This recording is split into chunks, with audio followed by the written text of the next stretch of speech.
Aleluia. Vamos abrir as nossas Bíblias, irmãos, no livro de Atos dos Apóstolos. Capítulo de número 1, Atos, capítulo 1.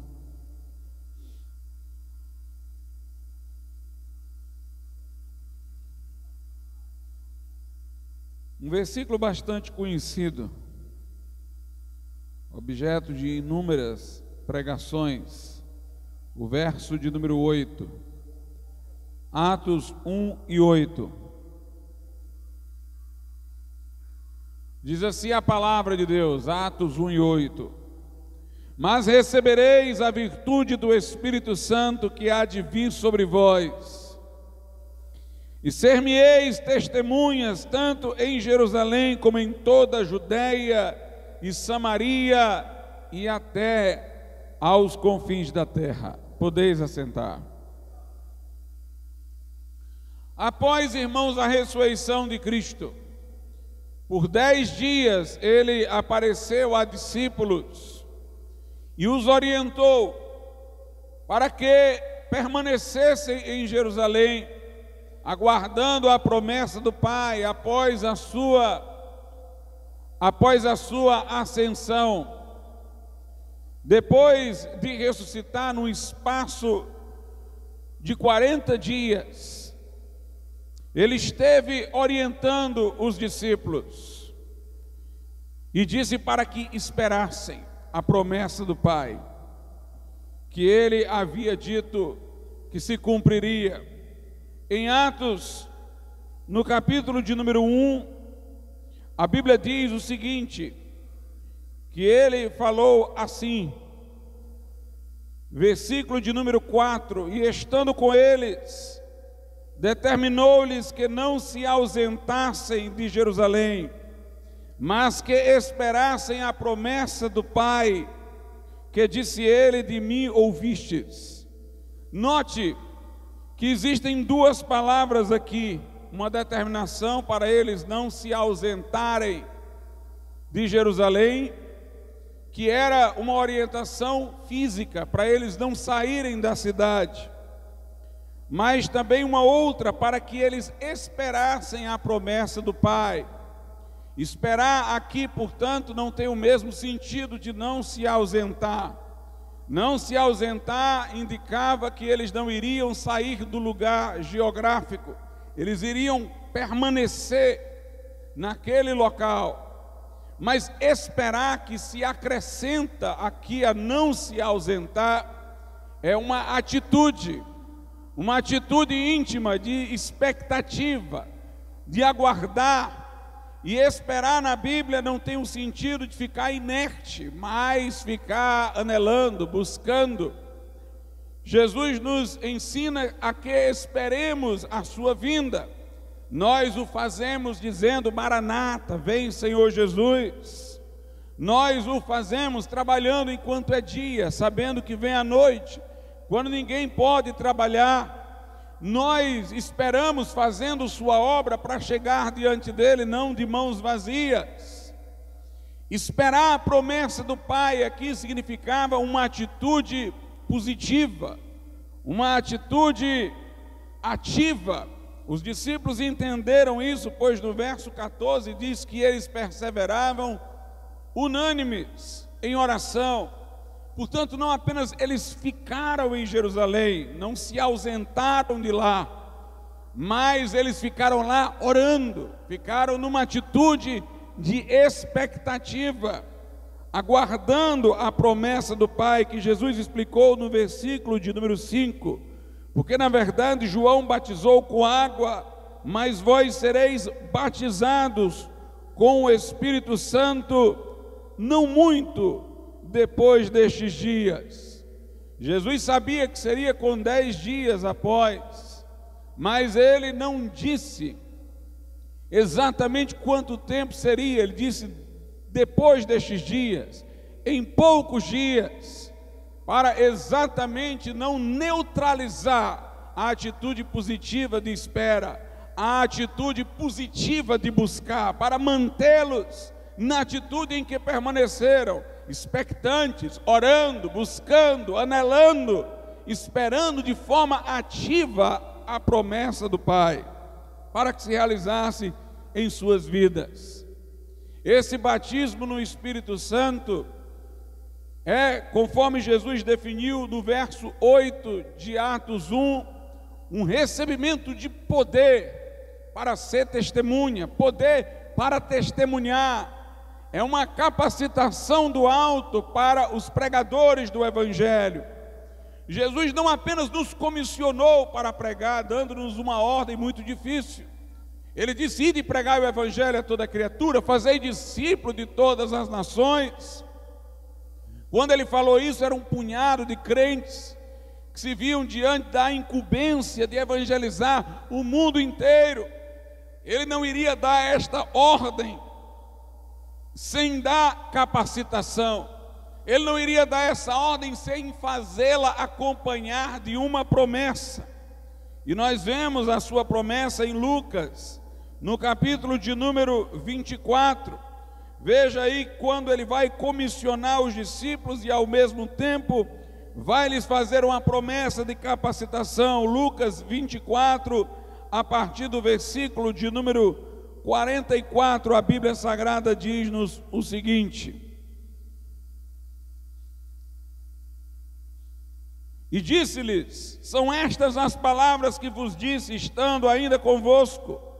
Convinha que se cumprisse tudo o que de mim estava escrito na lei de Moisés, e nos profetas, e nos salmos. Então abriu-lhes o entendimento para compreenderem as Escrituras. E disse-lhes: assim está escrito, e assim convinha que o Cristo padecesse, e ao terceiro dia ressuscitasse dos mortos. Vem a comissão, e em seu nome se pregasse o arrependimento e a remissão dos pecados em todas as nações, começando por Jerusalém. Destas coisas sois testemunhas, e eis que sobre vós envio a promessa de meu Pai.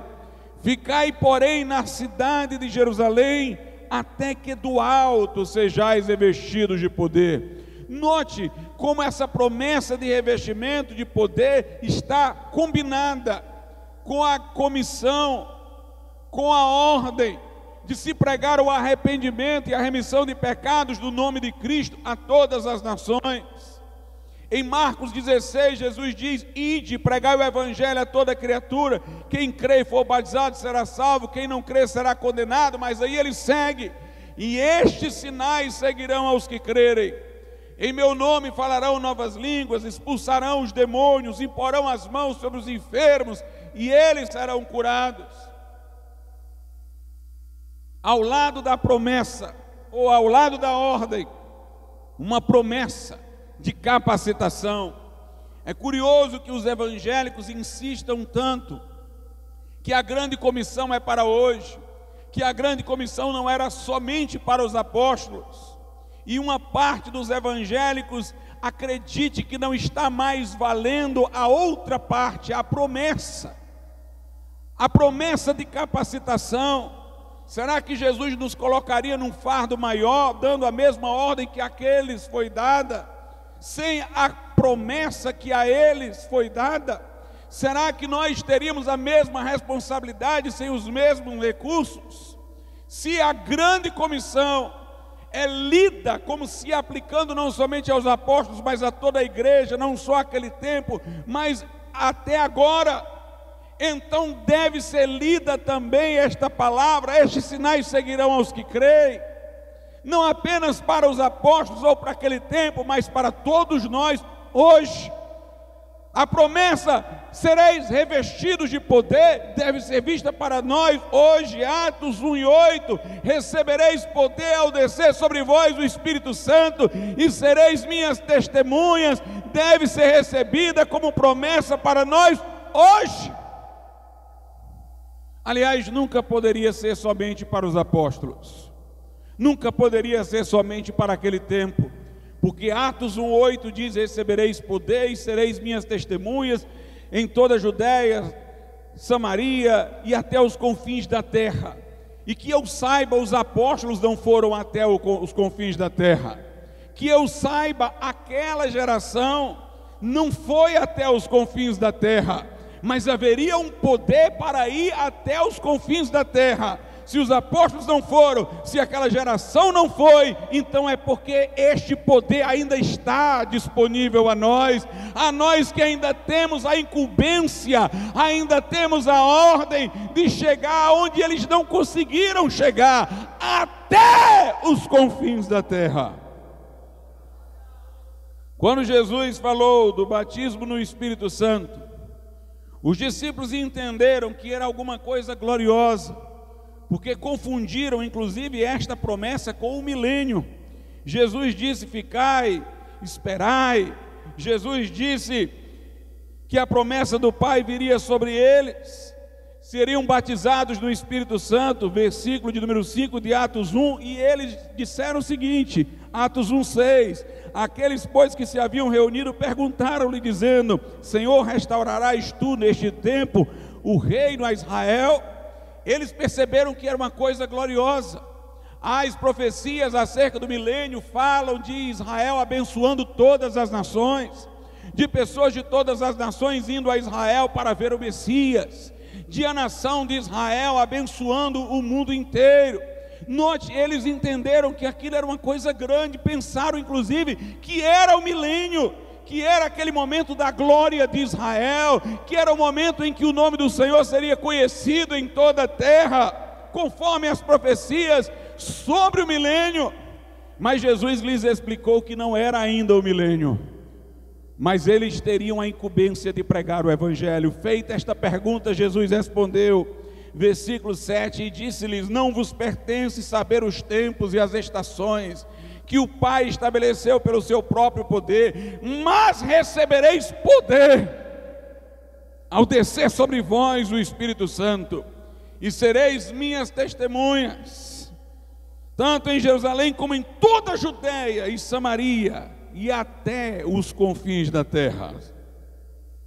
É curioso que em Atos 2, quando Pedro, cheio do Espírito Santo, tendo recebido essa promessa, que teve cumprimento em Atos 2:4, quando foram todos cheios do Espírito Santo e passaram a falar em outras línguas, quando Pedro prega, quase 3.000 almas se convertem. Os que ouviam Pedro pregar compungiram-se no coração, conforme Atos 2, do 37 ao 39, e eles compungidos no coração, perguntaram: o que faremos, varões e irmãos? Pedro disse: arrependei-vos, cada um de vós confesse o nome de Jesus para batismo e tereis a remissão dos pecados. E Pedro diz: e recebereis o dom do Espírito Santo. Primeiro o arrependimento e o nome de Jesus confessado para o batismo. Com o arrependimento e o nome de Jesus temos a remissão dos pecados, conforme Lucas 24, para se pregar o arrependimento e a remissão de pecados em seu nome. Mas depois dessa experiência salvífica, pela qual eu recebo a remissão de pecados no arrependimento e fé em Jesus, e confirmo e selo pelo batismo meu compromisso com o Evangelho, depois disso tem a promessa: e recebereis o dom do Espírito Santo. Pedro mostrou que esta recepção do dom do Espírito Santo era o mesmo que eles, apóstolos, discípulos, 120 discípulos, tinham recebido naquele dia, porque ele diz: porque a promessa diz respeito a vós. Esta promessa que Jesus havia feito a eles, que eles esperaram, que eles receberam, a promessa diz respeito a vós, aos vossos filhos, quer dizer, a posteridade. Se prolonga no tempo a promessa, a vocês, aos filhos de vocês, aos que estão longe, vai além dos limites de Jerusalém, não era só para os judeus, era também para os gentios. A promessa diz respeito a vós, aos vossos filhos, aos que estão longe, a todos quanto Deus nosso Senhor chamar. Portanto, esta promessa do poder do Espírito Santo é para nós hoje, é para a igreja hoje, é para cada um de nós agora. A nós que temos a incumbência de pregar, Jesus prometeu: sereis revestidos de poder, recebereis poder. Pedro disse: a promessa diz respeito a vós, aos vossos filhos, a todos quanto Deus nosso Senhor chamar. Enquanto a grande comissão estiver valendo, estes sinais seguirão os que creem.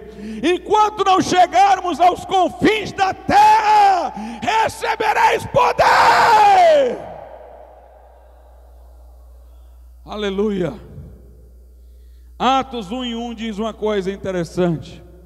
Lucas fala: fiz o primeiro tratado, ó Teófilo, referindo-se ao Evangelho, que antes do livro de Atos ele escreveu, acerca de tudo que Jesus começou, não só a fazer, mas a ensinar. Note, ele diz que no Evangelho que escreveu, o tratado anterior, ele havia começado a falar do que Jesus iniciara a fazer e a ensinar. Quando ele diz isso, no outro tratado, eu relatei o que Jesus começou a fazer e a ensinar. Ele quer dizer que no livro de Atos, Jesus vai continuar fazendo e ensinando, agora através de nós. Agora através de nós, o que Jesus fez em seu corpo físico, agora faz no seu corpo místico. O que ele começou a fazer pessoalmente, agora faz através da sua igreja. Ele vê o livro de Atos numa extensão com o Evangelho de Lucas. Ali Jesus começou a fazer e a ensinar. Se começou, não relatou tudo. Jesus continua operando através da sua igreja. Através da sua igreja. E se Jesus não parou de operar no mundo, irmãos, de certa maneira, o livro de Atos está sendo escrito na história, está sendo escrito por nós, porque Jesus continua fazendo e operando através das nossas vidas. O livro de Atos dos Apóstolos é um livro que contém 3 partes. Atos dos Apóstolos é similar ao Apocalipse nesse aspecto. É um dos poucos livros da Bíblia que tem índice, que tem a divisão das partes de que trata. E essas divisões se manifestam em Atos 1:8. Recebereis poder ao descer sobre vós o Espírito Santo, e sereis minhas testemunhas em Jerusalém. Isso vai do capítulo 1 ao capítulo 7 do livro de Atos, que relata, irmãos, a igreja em Jerusalém, a obra de Deus em Jerusalém. Sinais e prodígios eram feitos pelos apóstolos. A multidão dos que criam era um só coração e uma só alma.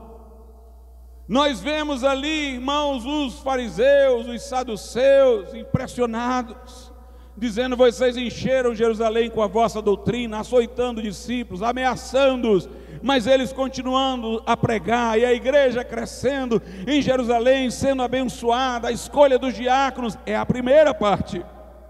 Mas depois diz aí: recebereis poder ao descer sobre vós o Espírito Santo, Atos 1:8, sereis minhas testemunhas em Jerusalém, como em toda a Judeia e Samaria. Em Atos 8:1 nós vemos a segunda parte. Atos 8 diz assim: e também Saulo consentiu na morte dele, fez-se naquele dia uma grande perseguição contra a igreja que estava em Jerusalém, e todos foram dispersos, note, pelas terras da Judeia e da Samaria. É a segunda parte. Testemunha em Jerusalém, Atos 1-7. Depois nós temos a segunda divisão, que vai do capítulo 8 até o capítulo 12, onde depois da morte de Estevão vem a perseguição, e então eles vão descer para a Judeia, vão descer para a Samaria, vão fazer o evangelho se estender mais. Mas, meus amados irmãos, depois disso nós vemos a coisa correr até os confins da terra. Embora entre Atos 8 e 12 tenha a conversão episódica da casa de Cornélio, do eunuco, nós vamos ver que o evangelho explode para além da Judeia e Samaria, em direção aos confins da terra, com a igreja de Antioquia. Em Atos 13, eles estão lá num culto de oração. É separado Saulo, Barnabé para missionários, e eles começam as grandes viagens missionárias. Depois Barnabé segue com Marcos, Paulo segue com Silas, e aí nós vemos a última parte, até os confins da terra. Mas se você perceber, você vai notar que o livro de Atos termina inconcluso. É uma novela inacabada, que faltou o último capítulo. Você vai lendo o livro de Atos esperando que Paulo vá testemunhar em Roma, diante de César, porque é isso que é dito que iria acontecer a ele. É isso que ele dizia que estava querendo, chegar a Roma, testemunhar a César. Mas ele termina numa prisão domiciliar e a queima-roupa, de forma inconclusa, sem saber como terminou a história de Paulo, sem saber como foi a sua pregação em Roma, lá perante César e tudo mais. A Bíblia de repente encerra o livro de Atos. Esse encerramento, a queima-roupa, brusco, inconcluso, é proposital e faz parte da inspiração de Deus. É para mostrar que o livro de Atos se terminou enquanto o livro do cânon escriturístico, enquanto história não terminou. A igreja continua, a igreja continua. Por isso, meus irmãos, não faz sentido que não creiamos na atualidade dos dons. Seria aceitar a grande comissão sem a capacitação, seria aceitar a ordem de pregar sem a promessa dos sinais, seria ler o livro de Atos como um livro já fechado, concluído, acabado e não dizendo respeito a nós. Mas nós temos que ler Atos e ver a nossa igreja aqui, temos que ler Atos e ver a coisa caminhando e ver essa história andando nas nossas vidas, nas nossas congregações, no meio do nosso povo. Porque nós continuamos até os confins da terra. É interessante que aqueles que creem que, por exemplo, o batismo no Espírito Santo, essas experiências eram só para a era apostólica, eles dizem não, os relatos de batismo no Espírito Santo do livro de Atos são apenas relatos de marcos de chegada. Em Atos 2, nós temos o Pentecoste judaico, para mostrar que os judeus estavam dentro desta promessa. Depois, em Atos 8, o Pentecoste samaritano, só temos um relato, dizem eles, de quando Filipe chegou lá e houve batismo no Espírito Santo. Depois, lá em Cornélio, ele diz, nós temos o Pentecoste gentio, indicando a introdução do Evangelho entre os gentios. Mas essa lógica é furada, irmãos. Porque a Bíblia fala que Ananias chegou para Saulo de Tarso e disse, eu vim aqui orar por ti para que tu sejas curado e cheio do Espírito Santo. Se o Pentecoste judaico foi só no dia de Pentecoste, por que Paulo depois o recebeu? Se o Pentecoste gentil foi só uma vez na casa de Cornélio, porque lá em Éfeso, Paulo vai novamente orar por gentios, e eles vão falar em línguas e profetizar, e o Espírito Santo vai vir sobre eles. Não tem essa organização didática, seletiva desses teólogos, não. Nós vemos Pentecoste no dia de Pentecoste, e para aqueles que se converteram também, porque Pedro disse, a promessa diz respeito a vós, aos vossos filhos, aos que estão longe, aos que o Senhor chamar. Vemos Pentecoste em Samaria, depois vemos Pentecoste de novo em Paulo, que era judeu, Pentecoste na casa de Cornélio, que era gentil, Pentecoste em Éfeso, e onde eles eram gentios também. Nós vemos que Deus estava derramando do seu Espírito naquele tempo e continua ainda hoje. É a profecia de Joel nos últimos dias, não num dia, não em alguns marcos, mas num período dispensacional. Nos últimos dias, diz o Senhor, derramarei do meu Espírito sobre toda a carne. O livro de Atos, ele marca a transição de passagem do olhar de Deus de Israel para a igreja. Se você prestar atenção, os discípulos no início do livro de Atos ainda estão com o olhar nas promessas messiânicas para Israel. Quando Jesus fala do batismo no Espírito Santo, eles perguntam, é nesse tempo tu vais restaurar, Senhor, o reino a Israel? De certa maneira, em Atos 3, quando Pedro prega a nação de Israel, ele prega o milênio, como se aquela nação, caso se arrependesse ali, o milênio lhe chegaria naquela hora. A pregação não é incorreta, de fato, se a nação se convertesse ali, o milênio voltaria, mas a onisciência de Deus já antecipara que a nação iria resistir por um tempo, e somente após a igreja ser arrebatada e na tribulação Israel voltar-se-ia enquanto nação para Cristo.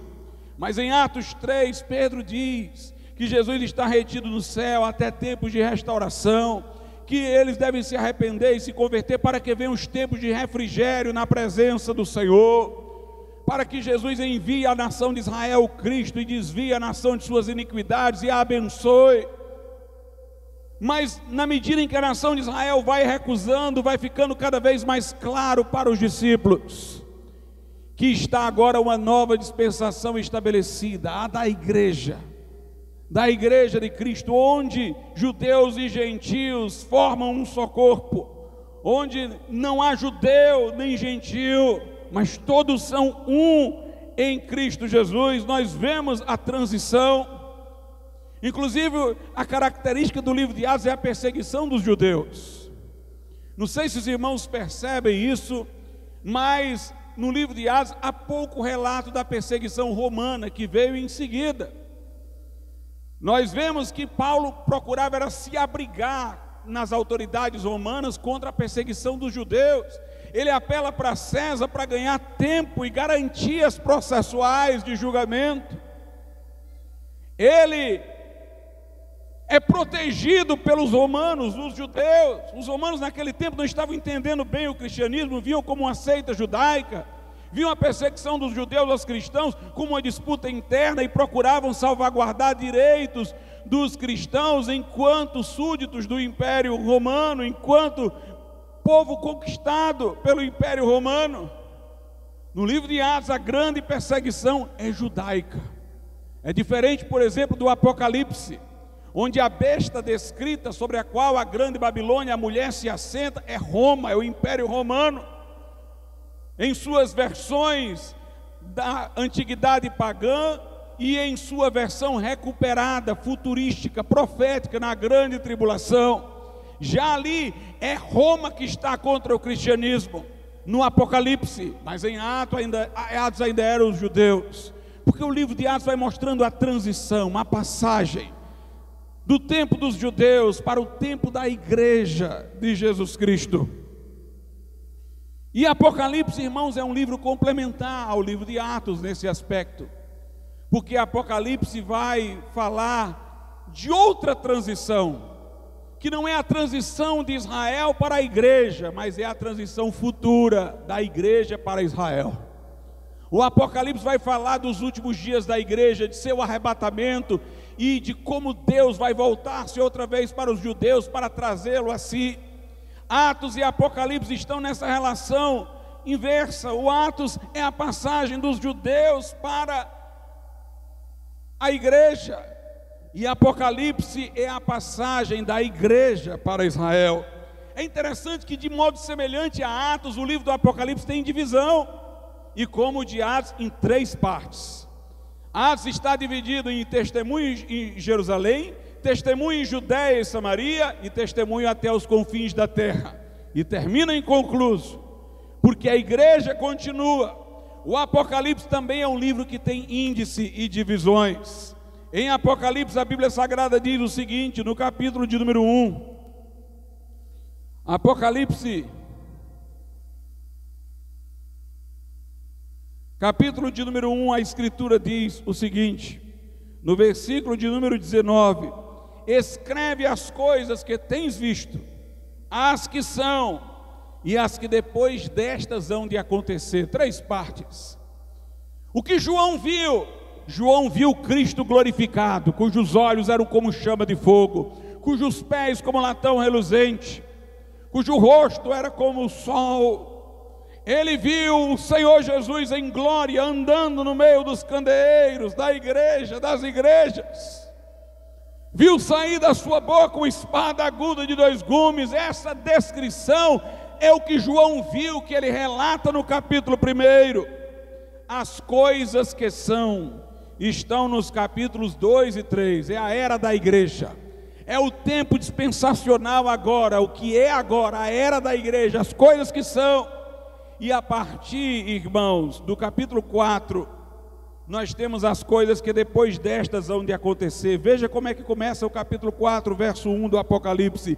Depois destas coisas, note, depois destas, como a divisão é, o que viu, as que são e as que depois destas hão de acontecer. Depois dessas coisas olhei e eis que estava uma porta aberta no céu, a porta por onde a igreja arrebatada entrou. A primeira voz, que como de trombeta ouvira falar comigo, disse: sobe aqui e mostrar-te-ei as coisas que depois destas devem acontecer. O que vem em seguida não diz respeito mais à igreja, diz respeito aos gentios, diz respeito a Israel, diz respeito à grande tribulação, diz respeito ao surgimento do anticristo, as pragas, os flagelos e a restauração da nação de Israel, o levante do mundo gentílico contra esta nação na batalha do Armagedon. Nos capítulos 2 e 3 nós vemos menção à igreja, são as cartas às 7 igrejas. A primeira divisão que João viu, Cristo glorificado, exaltado, no meio da igreja, tendo nas mãos as estrelas, os mensageiros de cada igreja, exaltado, ele vê e relata e descreve o que viu. Depois ele fala das coisas que são, capítulos 2 e 3, as cartas às 7 igrejas. Meus irmãos, nós entendemos que essas 7 igrejas representam 7 períodos da igreja em partes diversas da história. Representa o tempo da igreja sobre a terra, as coisas que são, a continuação do livro de Atos dos Apóstolos. Se você quer uma continuação para Atos dos Apóstolos, é Atos 2, ou melhor, é Apocalipse 2 e 3.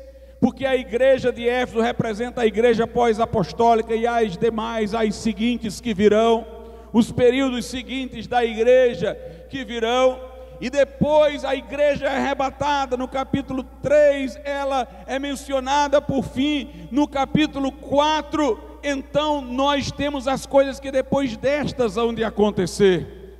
O livro de Atos mostra a passagem de judeus para a igreja, da atenção de Deus de Israel para a igreja, o seu novo povo. E o Apocalipse mostra a transição que vai da igreja para um retorno do olhar de Deus para Israel, para trazer de volta a nação. E é interessante, irmãos, observar o seguinte, que a Escritura diz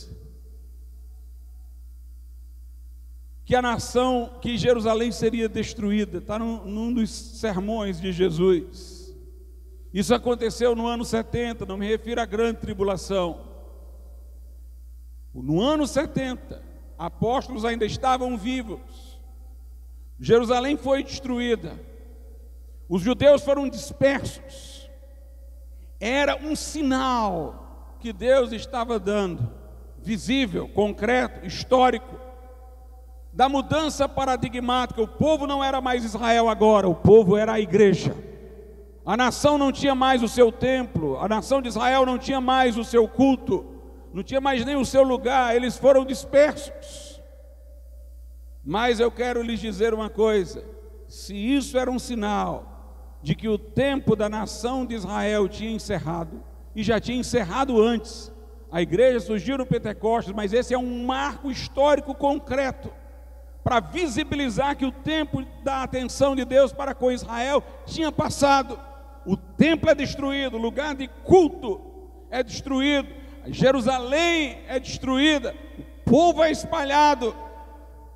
Nós temos tido, irmãos, um incidente que revela que está chegando a hora da outra transição da igreja para Israel.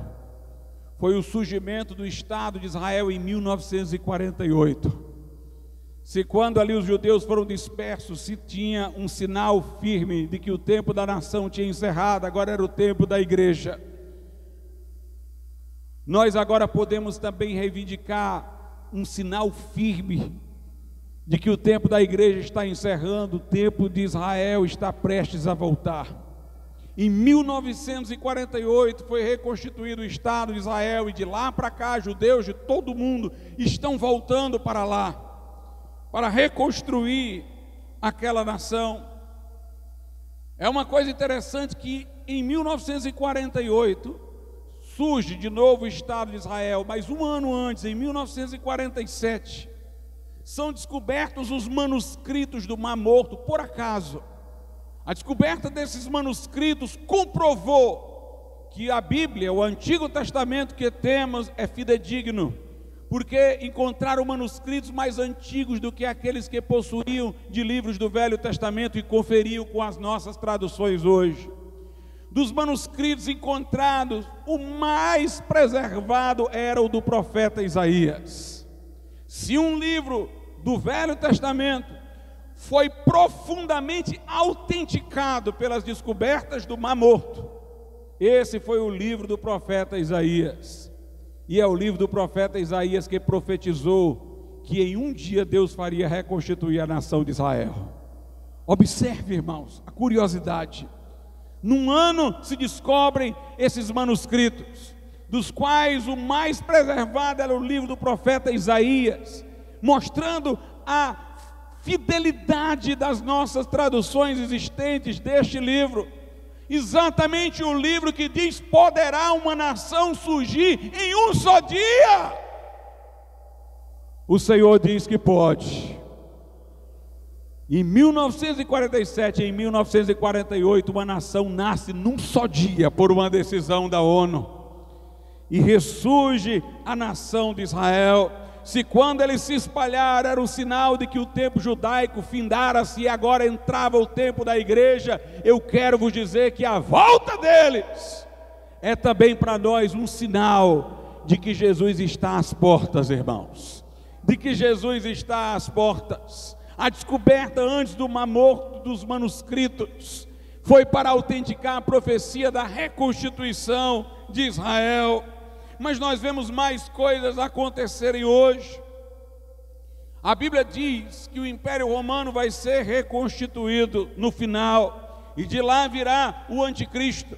A União Europeia vem do anterior mercado comum europeu, que surgiu no século XX, num tratado celebrado, sabe aonde, irmãos? Em Roma. O tratado que celebrou o surgimento do mercado comum europeu foi chamado Tratado de Roma, porque aconteceu em Roma. Este mercado comum europeu inicialmente era bem fluido, hoje é uma união tão densa que eles têm uma só moeda, têm uma economia conjunta. A União Europeia é o ressurgimento do Império Romano nos termos bíblicos para a futura vinda do anticristo. Essa União Europeia que patrocina o ecologismo radical, que nega a dignidade da pessoa humana, que em nome da preservação do ambiente, defende o aborto, patrocina a causa homossexual, para que isso resulte em mais pessoas fazendo essa opção de vida e diminuindo a natalidade. É dentro desse conjunto da União Europeia que nós vemos todas essas ideologias novas surgindo e se propagando para o mundo, e havendo uma pressão para que todos adotem essa ideologia. Jesus disse que os dias que antecederiam a vinda do Filho do Homem seriam como os dias de Ló, os dias de Sodoma e Gomorra. Nós estamos vendo hoje a sodomia, irmãos, se alastrar. São dias piores do que os dias de Noé, porque nega-se a criação, nega-se a feminilidade, nega-se a masculinidade, nega-se o casamento em termos bíblicos, em termos óbvios, naturais. Quando Deus destruiu a nação de Jericó para introduzir o povo de Israel lá no Pentateuco diz que a principal razão para isso foi porque aqueles povos que estavam lá sacrificavam seus filhos ao deus Moloque, buscando colheitas fartas e prosperidade material. Pegavam os filhos recém-nascidos e sacrificavam a Moloque. Hoje nós vemos a mesma coisa, a indústria do aborto se desenvolvendo, e a ideia principal é essa: para que a mulher não tenha o embaraço dos filhos, para ser prejudicada no mercado de trabalho, nos seus planos, nos seus projetos de prosperidade pessoal. É matar o filho em função de seu próprio futuro econômico, em função de sua própria prosperidade material. Se Deus destruiu aqueles povos por causa disso, irmãos, este mundo que mata muito mais através do aborto está maduro para o juízo. Se Deus fez descer fogo sobre Sodoma e Gomorra, e este mundo está pior do que Sodoma e Gomorra, este mundo está maduro para o juízo. Nós vemos um mundo maduro para o juízo, a nação de Israel no seu lugar, o Império Romano reconstituído, tudo indicando a proximidade das coisas que vão acontecer na grande tribulação e, por consequência indireta, uma evidência de que estamos às portas do arrebatamento da igreja. Isso só quer dizer que nós devemos ter pressa, irmãos, para ir até os confins da terra. Devemos ter pressa para pregar o Evangelho de Cristo.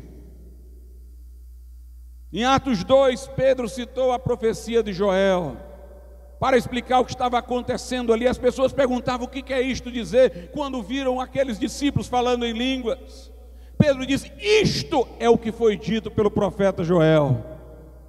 Nos últimos dias, aí Pedro modifica o que está lá no Joel.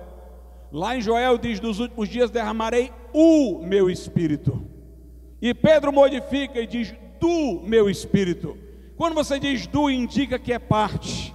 O que Pedro queria dizer é que não estava tudo cumprido num dia só. Ali começava o derramamento do Espírito Santo. Ali começava a se cumprir Joel, mas prolonga-se, está também nos nossos dias. Nós temos o cumprimento de Joel para nós hoje. A promessa diz respeito a vós, aos vossos filhos, a todos quanto Deus nosso Senhor chamar. A Bíblia diz o seguinte, lá no livro do profeta Joel: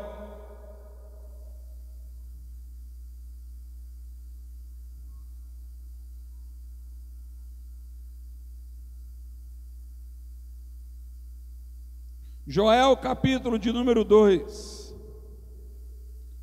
nós vemos o seguinte no versículo de número 12, preste atenção a isso: ainda assim, agora mesmo, diz o Senhor, convertei-vos a mim de todo o vosso coração. Eu quero que você preste atenção a uma palavra-chave aqui: agora mesmo. Grave essa expressão, agora mesmo. Depois ela me servirá para o que eu vou dizer. Mas note, ainda assim, agora mesmo, diz o Senhor, convertei-vos a mim de todo o vosso coração, isso com jejuns e com choro e com pranto, e rasgai o vosso coração e não as vossas vestes, e convertei-vos ao Senhor vosso Deus, porque Ele é misericordioso e compassivo, e tardio em irar-se, e grande em beneficência, e se arrepende do mal. Note o versículo de número 16: congregai o povo, santificai a congregação, ajuntai os anciãos, congregai os filhinhos e os que mamam, saia o noivo da sua recâmara e a noiva do seu tálamo, chorem os sacerdotes ministros do Senhor, entre o alpendre e o altar, e digam: poupa o teu povo, ó Senhor, e não entregues a tua herança no opróbrio, para que as nações não façam escárnio dele, porque diriam entre os povos: onde está o seu Deus?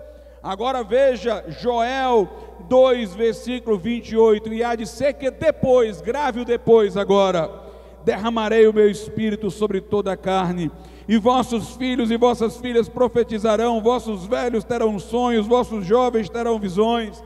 Observe, tem o que é para fazer agora mesmo e tem a consequência, o depois.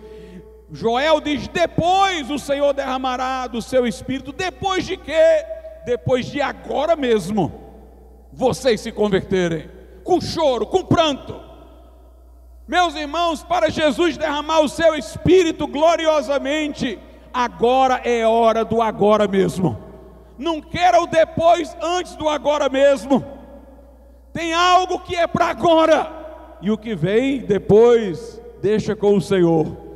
Depois derramarei do meu espírito, mas agora mesmo, agora é a condição, é o precedente. Agora mesmo, convertei-vos ao Senhor de todo o vosso coração, com jejuns, com choro, com pranto, rasgai o vosso coração e não as vossas vestes.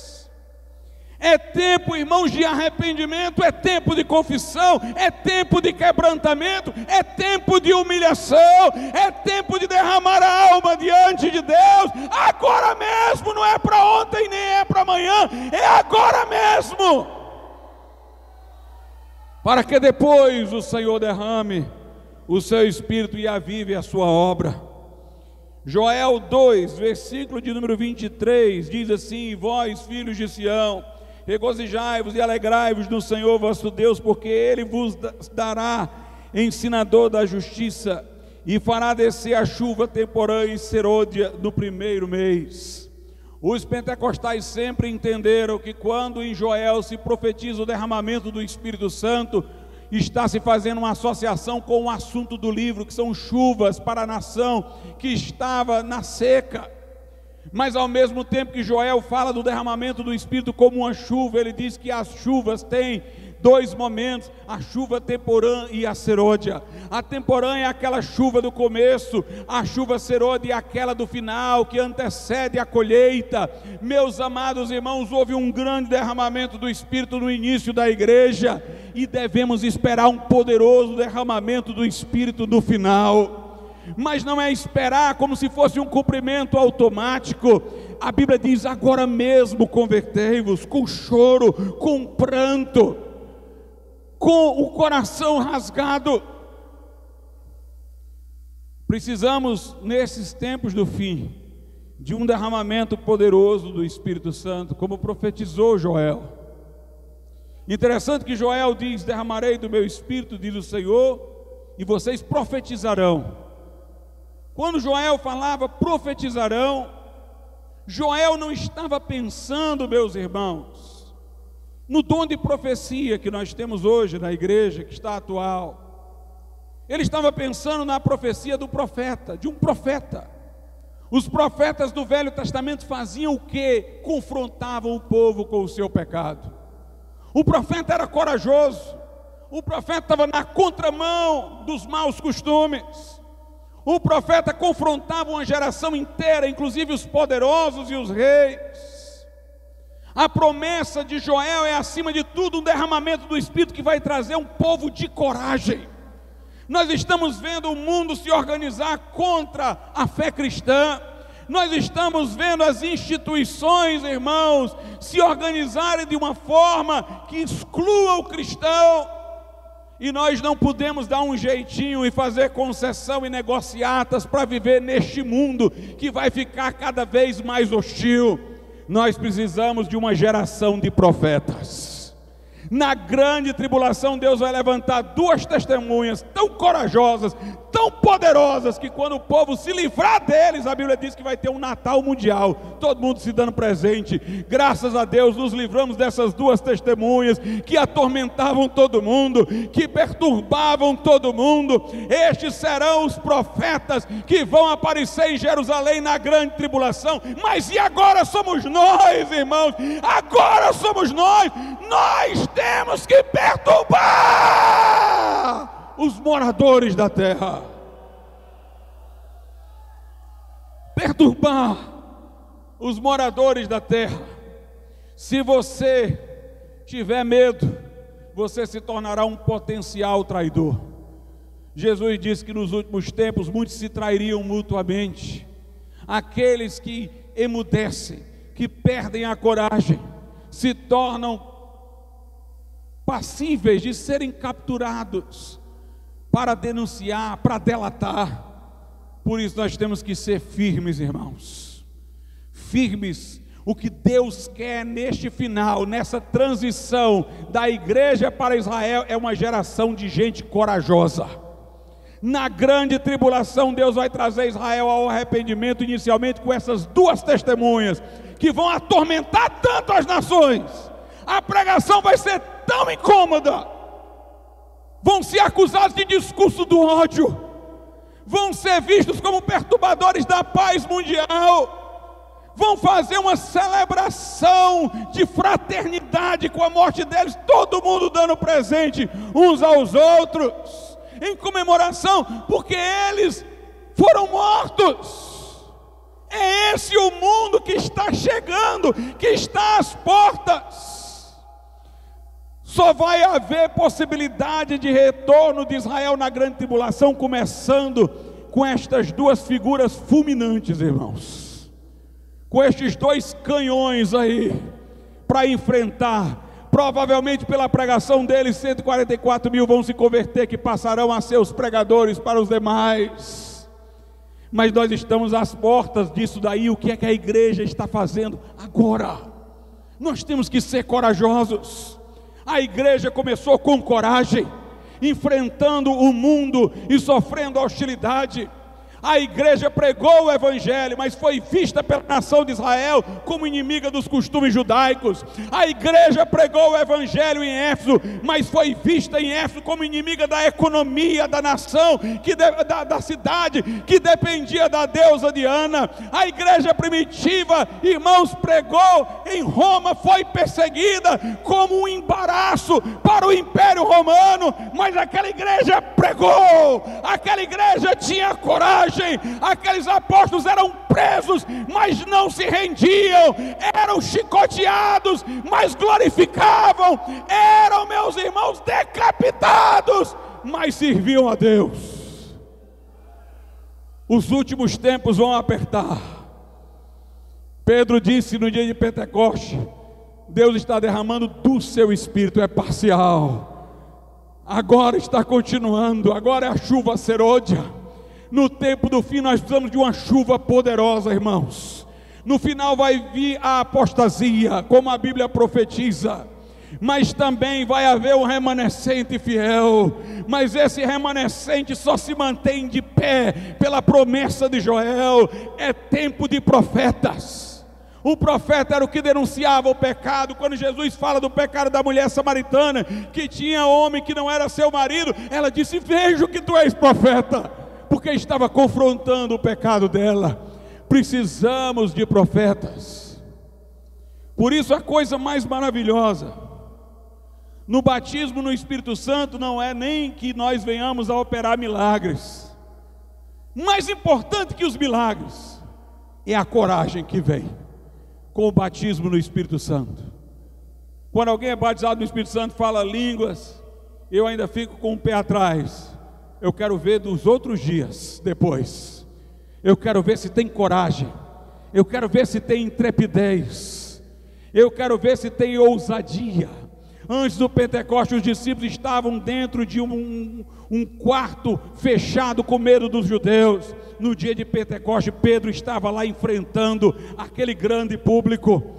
Em Atos 4:31 diz: e todos foram cheios do Espírito Santo e pregavam com intrepidez a palavra de Deus, e pregavam com coragem. Tinham sido ameaçados os discípulos. A oração foi essa: Senhor, olha para as ameaças deles, estão nos ameaçando, mas concede aos teus servos que preguem com intrepidez a tua palavra. E então eles são cheios do Espírito Santo e começam a pregar com intrepidez a palavra de Deus. Em Miqueias 3:8, Miqueias diz assim: mas de certo eu sou cheio da força do Espírito do Senhor, e cheio de juízo e de ânimo, para anunciar a Jacó a sua transgressão e a Israel o seu pecado. Miqueias diz: eu estou cheio do Espírito, estou cheio de força, estou cheio de juízo, cheio de ânimo, para chegar diante da nação e declarar o seu pecado. Jesus, irmãos, não disse que nós estaríamos aqui no bem bom. Ele disse: vocês pensam que eu vim trazer a paz ao mundo? Jesus nunca veio trazer paz ao mundo, vai trazer no milênio, agora não. Agora ele traz paz para o crente, para o coração do crente. Mas Jesus disse: eu vim trazer a espada, eu vim lançar fogo à terra, que já está a arder. Vai ter filho contra pai, pai contra filho, sogra contra nora, nora contra sogra. Ele foi posto por contradição, foi o anúncio que se fez do seu nascimento. Ele foi levantado para a queda de uns e soerguimento de outros. Jesus disse: quem não é por mim é contra mim. Quem comigo não ajunta, espalha. Aborreceram a mim, aborrecerão a vocês, serão odiados de todas as nações. Mas Jesus espera de nós coragem. Em Mateus, capítulo de número 10, a Bíblia diz o seguinte, do verso 18 ao 20. Mateus 10, do 18 ao 20, diz assim: e sereis conduzidos à presença dos governadores e dos reis por causa de mim, para lhes servir de testemunho a eles e aos gentios. Mas quando vos entregarem, não vos dê cuidado com o que haveis de falar, porque naquela mesma hora vos será ministrado o que haveis de dizer, porque não sois vós quem falará, mas o Espírito de vosso Pai é que fala em vós. Jesus diz: vocês vão ser levados perante reis e autoridades. Meus irmãos, prestem atenção, se eles iam ser levados perante reis e autoridades, é porque a pregação deles ia perturbar nações, perturbar povos, perturbar estruturas políticas. Quem vive uma religião privada não aborrece ninguém. São aqueles que contestam estruturas, ideologias, paradigmas, que terminam sendo levados perante reis e autoridades. Jesus disse: não premedita, o Espírito Santo vai capacitar vocês para falar.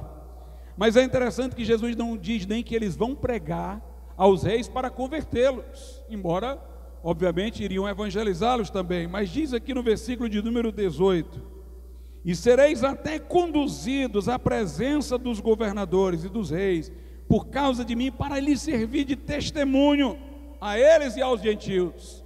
Vocês vão ser levados perante reis, para que eles saibam que a igreja existe, para que eles saibam que tem um povo que contesta, para vocês servirem de testemunho contra essa geração. Como eu disse numa reunião recente em nossa igreja, isso só me lembra o livro do profeta Ezequiel, onde Deus diz o seguinte para Ezequiel, no capítulo de número 2, versículo 5, ele diz que Ezequiel vai pregar ao povo e o povo não vai ouvir. Deus já antecipa e diz: e eles quer ouçam, quer deixem de ouvir, porque eles são casa rebelde, hão de saber que esteve no meio deles um profeta. Deus diz: eu vou te enviar, Ezequiel. Eles não vão te ouvir não, mas quer ouçam, quer deixem de ouvir uma coisa, eles vão saber que houve um profeta. Quando Jesus diz: olha, vocês vão ser levados perante reis para servir de testemunho, o que Jesus está querendo dizer é o seguinte: se convertam ou não, mas vocês vão ser levados perante eles, e eles vão saber que teve uma igreja aqui na terra, que teve uma igreja que não comungava com o mundo. Vocês vão servir de testemunho. Meus irmãos, quer ouçam, quer deixem de ouvir, mas tem que saber que há profeta no meio deles. O mistério da injustiça opera, há um que o resiste, a igreja que sobe, a igreja que resiste. A igreja que sobe, que vai ser tirada da terra, é a igreja que está freando o anticristo, é a igreja que se levanta contra esse sistema. A falsa igreja do fim, a igreja de Laodiceia, é a igreja que vive só para a sua vida interna. Ela diz: rica sou, temos muitas coisas, está muito bom. Ela não confronta o mundo. Jesus disse: é preciso que você compre colírio para os olhos, para enxergar, que vocês não estão enxergando. Para vocês está tudo bem, vocês não estão enxergando como está o mundo, vocês não estão discernindo. E Jesus diz: olha, porque não és quente nem frio, és morno, estou a ponto de vomitar-te da minha boca. A igreja fracassada do final, só de nome, só de casca. É uma igreja que não é quente nem fria, diz que prega o evangelho, mas não confronta o mundo.